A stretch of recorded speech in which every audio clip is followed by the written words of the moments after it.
नमस्कार, मैं हूँ अवधेश कुमार।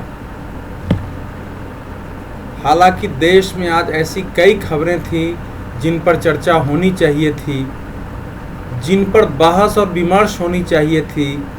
जैसे प्रधानमंत्री ने आज 43 जिलों के गन्ना किसानों से मुलाकात की।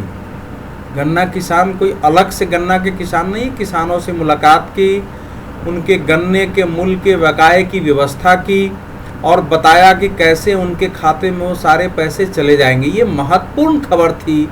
लाखों की संख्या में देश भर के किसानों के गन्ना के भुगतान नहीं हुए थे, लेकिन मीडिया में या हमारे बीच इस पर चर्चा नहीं हुई। यह खबर आई और गई हो गई। इसी ढंग से भारत ने आज पाकिस्तान के मछुआरों को छोड़ा, पाकिस्तान ने भारत के मछुआरों को छोड़ा। यह एक अच्छा गेस्चर था, इसकी भी चर्चा हो सकती थी। प्रधानमंत्री ने म्यांमार में जो ऑपरेशन करने वाले कमांडो से मुलाकात की, यह भी अच्छी खबर थी, इस पर भी चर्चा हो सकती थी। योग से जुड़ी हुई कई खबरें थी, उस पर चर्चा हो सकती थी। लेकिन देश आज भी दो वक्तव्यों पर ज़्यादा, एक तो ललित मोदी का प्रकरण पहले से चलता हुआ है, तो ललित मोदी प्रकरण ही चलता रहा और वसुंधरा राजे और सुषमा स्वराज के इस्तीफे की मांग होती रही। लेकिन जो आज सबसे ज़्यादा चर्चा हुई है इस देश में, वो हुई है भारतीय जनता पार्टी के वरिष्ठतम नेता, या ये कहें कि इस समय देश के वरिष्ठतम सक्रिय नेता लाल कृष्ण आडवाणी ने आपातकाल पर जो एक वक्तव्य दे दिया है, वो सबसे चर्चा का विषय रहा। ऐसा लगा जैसे राजनीति में भूचाल आ गया हो। जिसे देखो वही यह साबित कर रहा है कि आडवाणी ने तो नरेंद्र मोदी सरकार पर टिप्पणी की है। वो तो नरेंद्र मोदी को डिक्टेटर मानते हैं और ये मान रहे हैं कि आपातकाल लगा देगा, सारे नागरिक अधिकारों का हनन कर लेगा। आश्चर्य की बात यह है कि जिस कांग्रेस ने आपातकाल लगाया, जिसने नागरिक अधिकारों का हनन किया, जिसने विरोध करने वाले को या जिनसे विरोध की संभावना थी, उन सबको जबरन मीसा में या राष्ट्रीय सुरक्षा कानून के तहत बंद किया, नज़रबंद किया, उत्पीड़ित किया, वह भी आडवाणी का झंडा उठा चुकी है। बिहार के मुख्यमंत्री नीतीश कुमार कह रहे हैं कि आडवाणी सबसे अनुभवी नेता हैं और हम लोग तो इसको भुगत रहे, यानी उनके लिए आपातकाल आ गया है। दिल्ली के मुख्यमंत्री केजरीवाल कह रहे हैं कि क्या दिल्ली पहला आपातकाल का राज्य साबित होगा। तो ये बिल्कुल अजीब स्थिति हमारे देश में है कि आडवाणी के एक वक्तव्य को लेकर के और पूरा नरेंद्र मोदी सरकार पर एक हमले की स्थिति है, और ऐसा कहा जा रहा है कि उन्होंने उन्हीं पर वक्तव्य दे दिया है।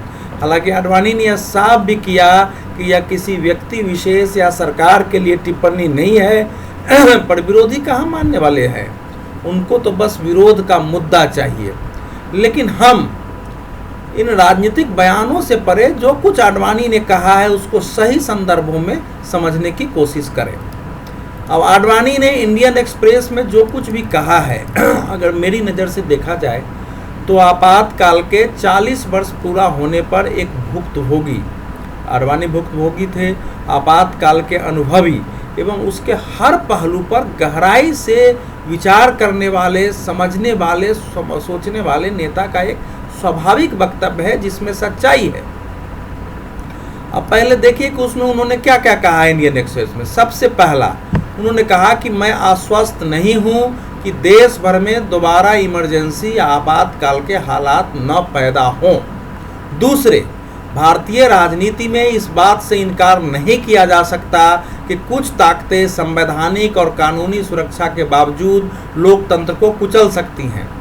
तीसरे, वर्तमान व्यवस्था में आने वाले वक्त में नागरिक स्वतंत्रता के निलंबित किए जाने की परिस्थितियां नजर आती है, यानी जो हमको स्वतंत्रता मिली हुई है उसका गला घोंटा जा सकता है, हमारी स्वतंत्रता का हनन किया जा सकता है।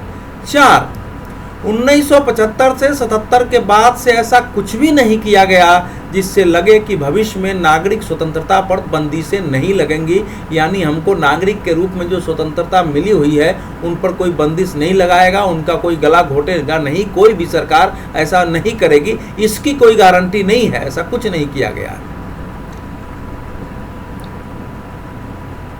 5, जो भी इस समय राजनीतिक नेतृत्व है उसमें ऐसी क्षमता नहीं दिखाई है जिससे लगे कि लोकतंत्र को वह सक्षम और मजबूत बनाया गया हो। ये बड़ा कठोर वक्तव्य है।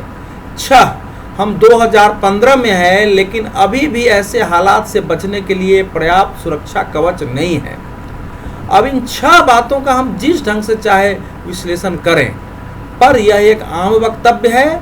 यह किसी पार्टी, किसी सरकार, किसी नेता के विरुद्ध नहीं हो सकता। अगर है तो देश के सभी राजनीतिक दलों के सभी नेतृत्वों के प्रति है। अगर है तो देश की संपूर्ण जनता के लिए है, हम सबको आगाह करने के लिए है। लेकिन और ये साथ ही हम सबके आत्मनिरीक्षण के लिए है। हालांकि इसी में वे कुछ बातें और कहते हैं जिनको जो हमला करने वाले हैं, आडवाणी के वक्तव्य को लेकर जो भूचाल पैदा करने वाले हैं, उनने उन बातों को नज़रअंदाज कर दिया है। जैसे आडवाणी पहली बार आपातकाल के बाद वो कहते हैं कि जो चुनाव हुआ उसमें इमरजेंसी लगाने वाली पार्टी कांग्रेस और इंदिरा गांधी की पराजय हुई, और उसके बाद से भविष्य में जो भी नेता सत्ता में आएंगे उनके लिए के अंदर एक डर पैदा होगा कि अगर हमने ऐसा किया तो हमारे साथ भी ये हो सकता है। दूसरा कि जो इस समय की वर्तमान मीडिया है वो 1975 से 77 के और आज के इन 40 सालों में ज़्यादा ताकतवर हुआ है, शक्तिशाली हुआ है। मीडिया एजेंडा भी सेट करने लगा है। तो इस मीडिया को नियंत्रित करना, इस पर सेंसरशिप लागू करना कठिन होगा। ये हो सकता है कि शायद संभव भी नहीं हो, लेकिन वो कह रहे हैं कि लेकिन ये मीडिया का जो तंत्र है, ये नागरिक दायित्व और लोकतंत्र के प्रति कितना प्रतिबद्ध है, इसके जांच के कोई पैमाना नहीं है कि हम एकदम आश्वस्त हो जाएं कि यह आपातकाल को मीडिया स्वीकार नहीं करेगी। तीसरी बात जो कहते हैं कि सिविल सोसाइटी, यानी हम आप जो नागरिक समाज है, वो हाल में जो कई आंदोलन किए हैं, भ्रष्टाचार विरोधी आंदोलन, उससे प्रतिरोध की शक्ति का प्रदर्शन की उम्मीद जगाई है कि यह प्रतिरोध की शक्ति का प्रदर्शन हो सकता है। और चौथा, वो न्यायपालिका के बारे में कहते हैं कि वैसे तो लोकतंत्र को बचाए रखने की जिम्मेवारी हम सब की है, लेकिन वो संविधान के न्यायपालिका की जिम्मेवारी ज़्यादा है। यानी आडवाणी ये कहना चाहते हैं कि हमारी न्यायपालिका उस समय से शायद इस समय ज़्यादा स्वतंत्र है और वो शायद भूमिका निभा पाएगी। तो ये दोनों पक्ष हैं। अगर हम आडवाणी के कथन पर विचार करेंगे तो उन दोनों को विचार करना पड़ेगा। बिल्कुल एक पक्षीय राजनीतिक दलों का जो संकुचित नज़रिया है, केवल मोदी विरोध का जो स्वर है, उसके आधार पर हम विचार नहीं कर सकते हैं। तो आखिर इन दोनों पहलुओं का अर्थ क्या है, हम इसको क्या माने, ये तो हमको समझना पड़ेगा कि इसको हम क्या माने।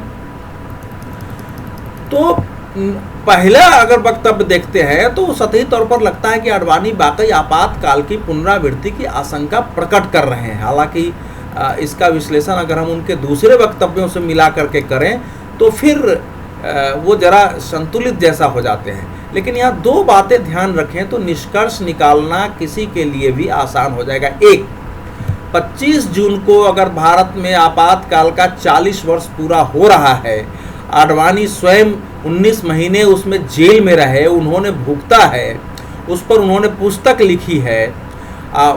साथ ही साथ जब आपातकाल खत्म हुआ तो देश के सूचना और प्रसारण मंत्री बने, उन्होंने प्रेस पर सेंसरशिप खत्म किया। आज जो प्रसार भारती है वो प्रसार भारती की उन्होंने कमेटी बनाई थी, लेकिन सरकार चले जाने से प्रसार भारती का गठन नहीं हो सका।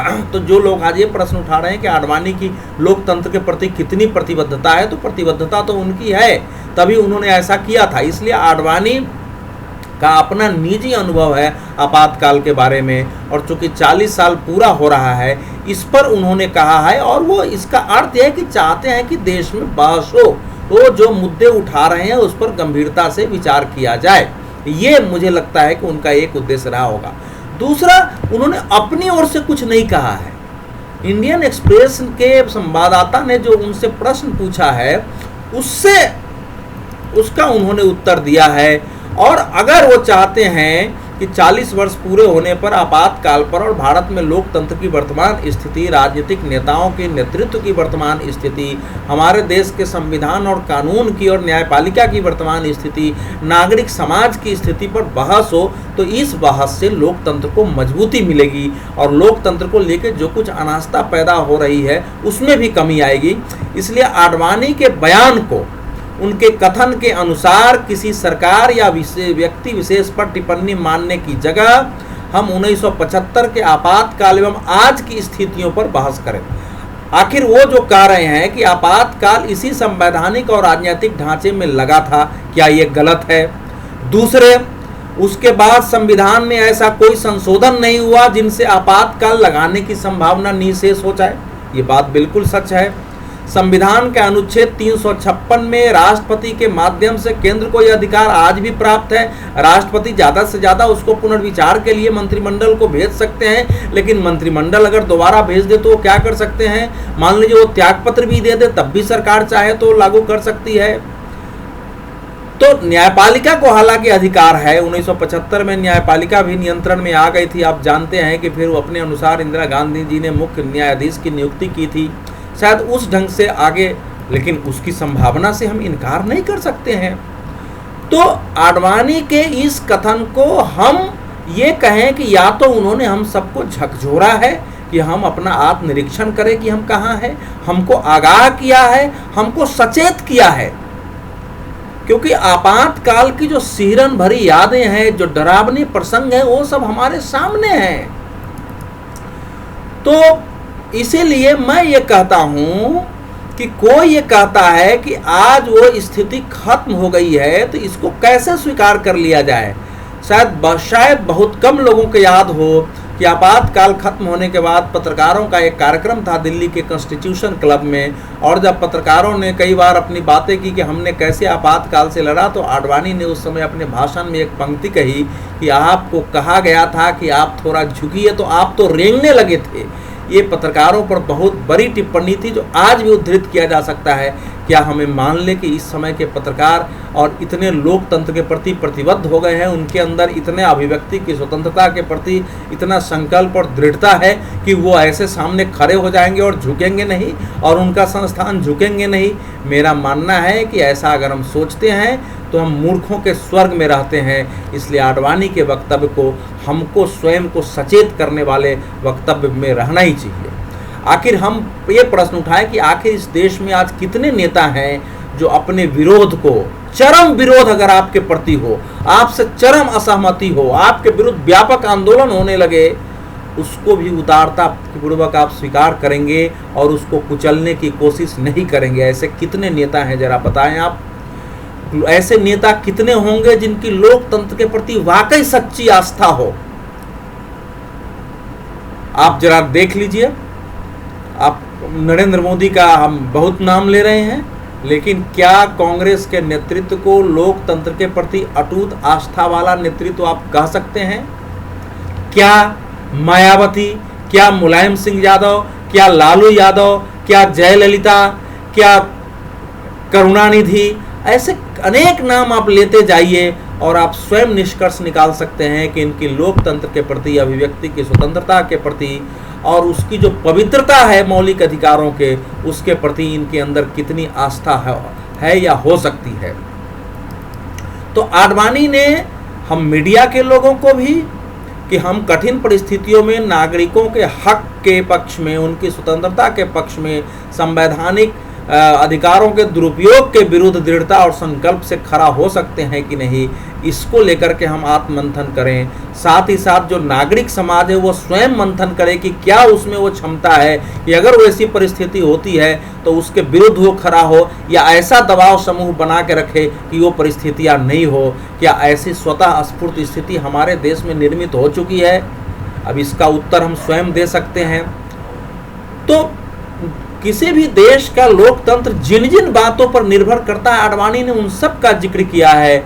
एक सचेतन या जागरूक जनमत, जागरूक मीडिया, स्वतंत्र मीडिया, सशक्त मीडिया, साहसी मीडिया, स्वतंत्र न्यायपालिका, राजनीति में वैसे राजनीतिक दल और नेतृत्व जो लोकतंत्र में और लोगों के अधिकार में, उनकी स्वतंत्रता में गहरी आस्था रखते हों, तो इन सब की उनको चर्चा की है।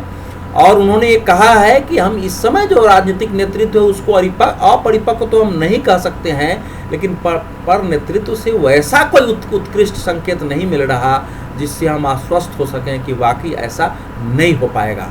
तो उन्होंने बिल्कुल इस समय हम सबको ये सोचने के लिए कहा है कि क्या हम आज स्थिति में हैं, यह हम नागरिक होने के नाते जिस भी पेशे में हैं, जिस विधा में हैं, उसमें हम अपनी भूमिका पर विचार करें, न्यायपालिका अपनी भूमिका पर विचार करें, नेता अपनी भूमिका पर विचार करें, राजनीतिक दल अपनी भूमिका पर विचार करें और इसके प्रति सजग हों कि कोई भी नेता आगे हमारे अधिकारों को न कुचल सके, लोकतंत्र का हनन न कर सके। तो अगर आडवाणी ने जो कुछ भी कहा है उसका अर्थ इतना ही है कि हमें अपने लोकतांत्रिक संस्थाओं को सजग करने की आवश्यकता है, राजनीति में ऐसे नेतृत्व विकसित करने की आवश्यकता है जो लोकतंत्र के प्रति पूरी तरह प्रतिबद्ध हो तथा जिसके अंदर किसी रूप में नागरिक स्वतंत्रता को कुचलने का भाव नहीं हो।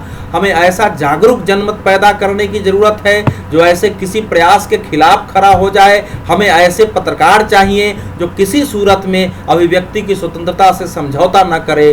तो आडवाणी के कथन का या हमारे देश के सबसे बुजुर्ग और सक्रिय नेता का हम कहें तो वो ये कथन हम सबको आत्मनिरीक्षण के लिए ये अगर प्रेरित करती है तभी इसका इस कथन का हमारे देश के लिए, उसके भविष्य के लिए, लोकतंत्र के भविष्य के लिए सार्थकता होगी। अन्यथा जिस ढंग से हमारे राजनीतिक दलों ने इसको विकृत रूप में लिया है, हमारी मीडिया ने जिस ढंग से इसको सनसनीखेज बनाया है, कम से कम उससे तो हम कोई सकारात्मक निष्कर्ष नहीं निकाल सकते हैं।